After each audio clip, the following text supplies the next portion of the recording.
and God sent us. Nagu Alangi ennist ütles, et me saime kokku ja siis Jumal läkitas meid. As the pastor of the church, I have to say, I didn't want to come on mission. Teate, koguduse pastorina ma pean teile tunnistama, et ega ma väga ei tahtnud siia missiooni reisile tulla. But I heard the word from God which said go. Aga ma kuulsin, et Jumal ütles mulle, et sul tuleb minna. So I have to be obedient and we are here. Nii et Jumala sõnale tuleb olla sõnakuulelik ja siis ma ütlesin, jah, boss, me lähme. And we are so excited to be here now.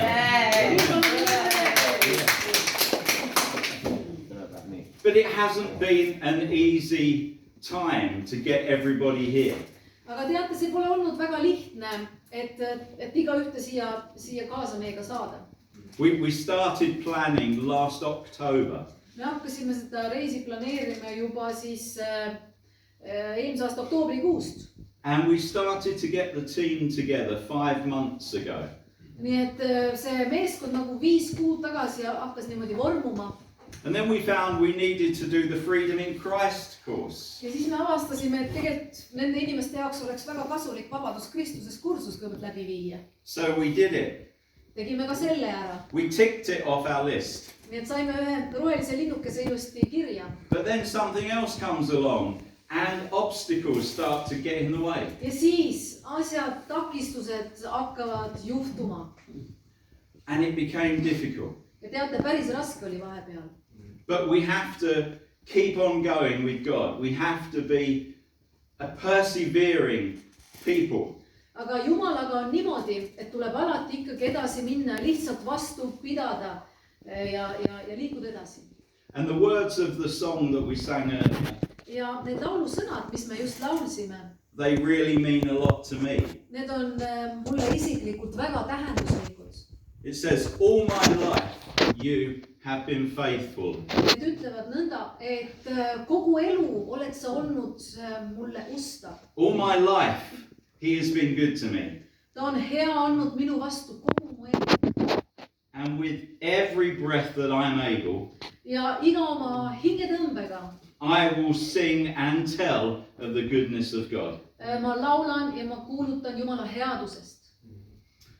So as Alan said, there are 12 of us here in Estonia. Nii et nagu ka Alan juba ütles ja kuulsime, et me oleme siis, meil on 12. This is our first mission. Ja meie kõige esimene missioonireis üldse. And we've seen some fantastic things so far in Tallinn and in the village of Hope. Me oleme näinud, kogenud imelisi asju juba nii Tallinnas kui ka Lootuse külas. And we come from a church that is very similar to EKNK. Ja me olemegi selline kogudus, mis on EKNK kogudustele väga sarnane. The church we come from is a Pentecostal church. Ehk siis oleme samuti nelipühi kogudus. We believe that Jesus is the same yesterday, today and tomorrow. Me usume, et Jeesus on ikka sama eile, täna ja igavesti. Aamen. We believe that this book, the Bible, is the true word of God. Ja me usume, et see raamat, Piibel, on Jumala sõna päriselt. And we know that we can only come to God through Jesus Christ Ja me teame himself. ka seda hästi, et Jumala juurde saab tulla ainult läbi Jeesuse Kristuse. Our church was the very first Elim church in England. Ja meie kogudus oli siis tegelikult kõige esimene Elimi kogudus üldse Inglismaal. There are over 500 Elim churches in England and Scotland and Wales. Nii et Inglismaal, Šotimaal ja Walesis kokku on siis üle 500 Elimi kiriku või koguduse. And there are more in Ireland, there are more in New Zealand, and there are more in Africa. Ja on rohkem neid veel siis Uus-Meremaal, Iirimaal ja Aafrikas ka veel. But the church in England started like this church, as one small church. Aga Inglismaal me alustasime siis koguduseks samamoodi, täitsa rohujuure tasandil. A businessman called George Kingston heard the gospel preached in Ireland. George Kingston siis, kuidas see Elim üldse alguse sai, et kuulutas siis evangeeliumi Iirimaal. And he came back home to Leigh-on-Sea and decided to start a church. Okay, tema oli see mees, kes Leigh-on-Sea ehk siis nende koguduse rajas Ja siis ta tuligi Lyonsisse ja siis alustas kirikut. And everywhere he opened one of his businesses, he built a church. Ja tema oli selline huvitav mees, et ta oli ärimees ja igal pool, kus ta oma äri avas ta ka koguduse. Nii et see oli tema selline väga huvitav põhimõte. And this one man and this one small church built 14 different churches in an area. Ja see üks mees, ja kes ta alustas väikse kogudusega, ehitas veel piirkonda 14 kogudust. So I would like to encourage the Muhu church that you will grow. Muu kogudus siin julgustada, et küll te veel kasvate. You will see bigger things. Te saate nägema suuri asju. You will see God move in this community. Te saate nägema Jumala liikumist selles kogukonnas. From outside Estonia, when we look in, we see God moving. Ja meie vaatame siit väljaspoolt teie peale, me näeme, kogeme Jumala liikumist. We know the Holy Spirit is preparing the soil for harvest. Ja me teame, et Püha Vaim valmistab pinda ette lõikuseks.